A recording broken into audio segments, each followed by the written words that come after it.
prospecting is not a numbers game. It sounds logical to say that if you just keep having more conversations, if you just keep sending more people to your website or your landing page, that eventually it's going to work. But that's like saying if you just keep pouring more water in the colander, eventually it will fill up. It's not how it works. And even if it did work that way, is that how you want to run your business? We can do better. Prospecting is not a numbers game. Prospecting is largely an expectation game. What expectations are you setting? So if we want to make each opportunity count, because listen to this, if you send 100 people to your website or 1,000 people to your website and nobody signs up for an appointment, do you just want to send another 1,000? If you have 1,000 sales calls and nobody takes the next step, do you just want to have another 1,000 calls? If you make 1,000 YouTube videos and nobody watches them, you just want to make 1,000 more? No, we want to make each opportunity count. And we really need to be efficient. And in order to do that, there's 4 things that we got to get right to set that correct expectation. So we're making the most out of the opportunities that we get. Some of them will seem obvious, some a little bit less so. Let's talk about it. Number 1, what we say and how we say it. Language matters.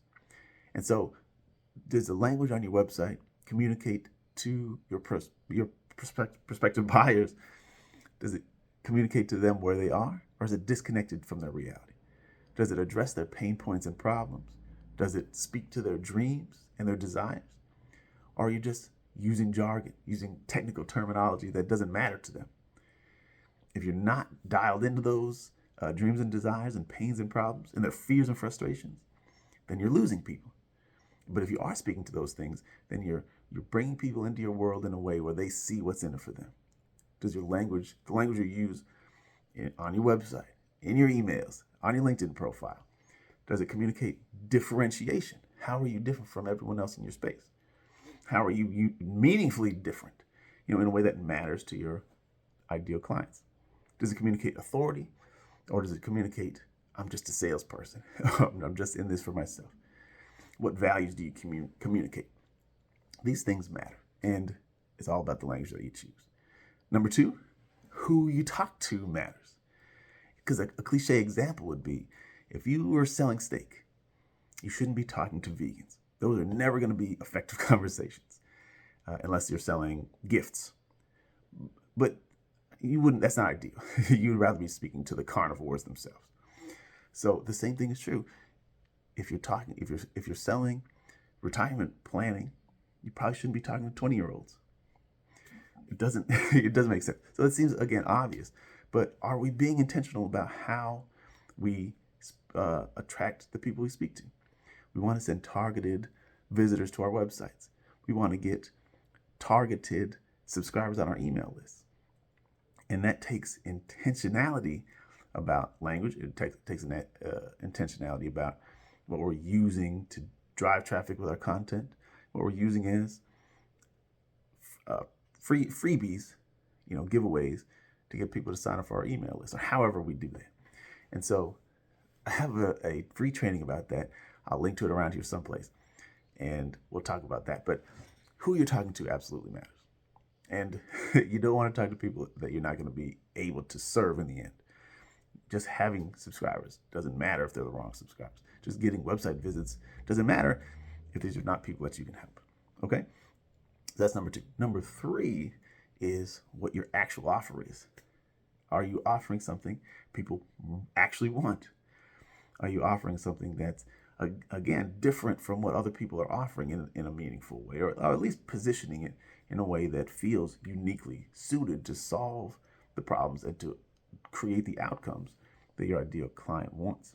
Is it simple to understand, or is it complicated? Does it seem to be attainable, or does it seem this is something that it will never work for me? These are things you need to speak to, and you need to be clear about it. If people have to guess what you're offering, it's not great. I mean, I guess if they're at the place where they're saying, what is it that you offer? Everything that you communicate and who you appear to be is really interesting and seem like you can help me.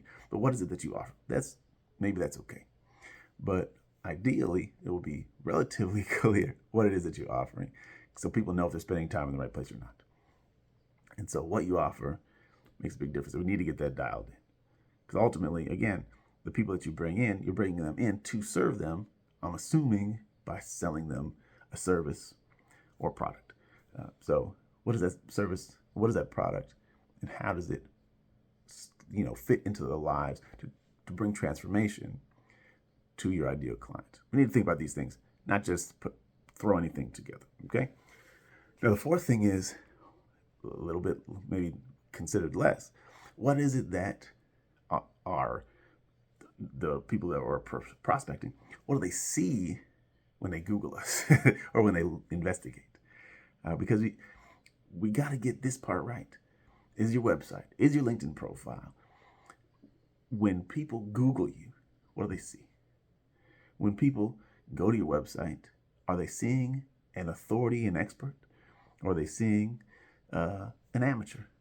Are they seeing someone who has values like they have?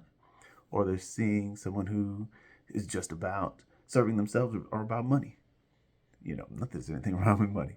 But do they see what's in it for them? Are they seeing that you've spoken at events that matter to them?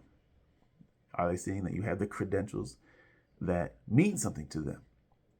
That's not always super important, but what is it that they're seeing? You need to think about what is the ideal optics so that your ideal client, when they investigate you, they see someone who they can trust.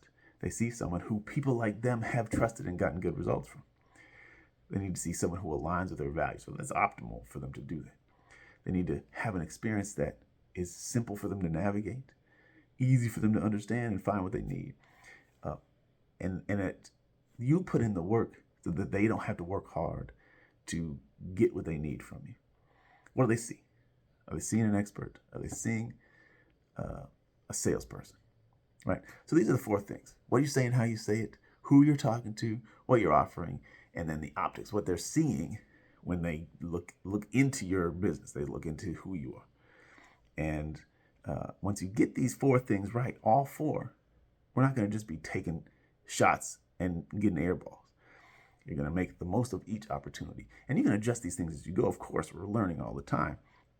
But start from a place of intentionality about each of these things to make sure you're not just playing a numbers game, but you're setting expectations. People come to you expecting value. People come into your world expecting to meet with an expert, expecting to hear from someone who can deliver outcomes that they want. And again, these are things that I help clients with. I have a free training, the Invest Method for Getting More Clients, and I'd love for you to check that out if you think it's a fit for you. Have a good one.